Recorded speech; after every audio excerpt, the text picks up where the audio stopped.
লাইফটা দেখো, লাইফের কোনো ভরসা নেই। মানে আমি 1 বছরে নিজের বাবাকে হারিয়েছিলাম, বাবা ডাক তো জানতামই না। তারপরে বিয়ের পর্যায়ে যেই বাবা পেলাম, সেই ডাকটাও কিছু বছরের জন্য ছিল। এখন সেই ডাকটাও আমি হারিয়ে ফেলেছি। আজকে তার শ্রাদ্ধ-শান্তি চলছে। কী করে যে কী হয়ে গেল, সে অসুস্থও হয়নি, কিচ্ছু হয়নি।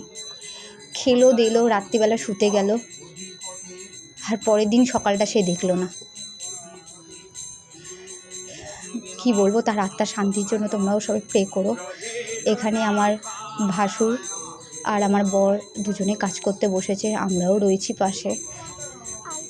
মানে কী করে যে দেখতে দেখতে দিনগুলো চলে গেল, যে মানে কি বলবো।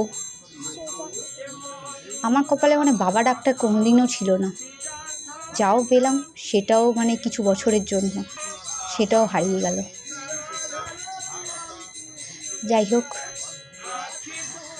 মানে মর্মান্তিক মানে সেই দিনটা ছিল। কীভাবে যে মানে নিজেদের ধরে রেখেছি আমরাই শুধু জানি। মানুষটা এত ভালো ছিল, কোনো দিন কারোর ক্ষতি করেনি। ভালো মানুষ মানে বেশি দিন থাকে না। মানে কী বলবো, সে কোনো অসুস্থ হয়নি, কোনো কষ্টও পায়নি। কীভাবে যে চলে গেল বোঝাই গেল না, সত্যি বোঝা গেল না।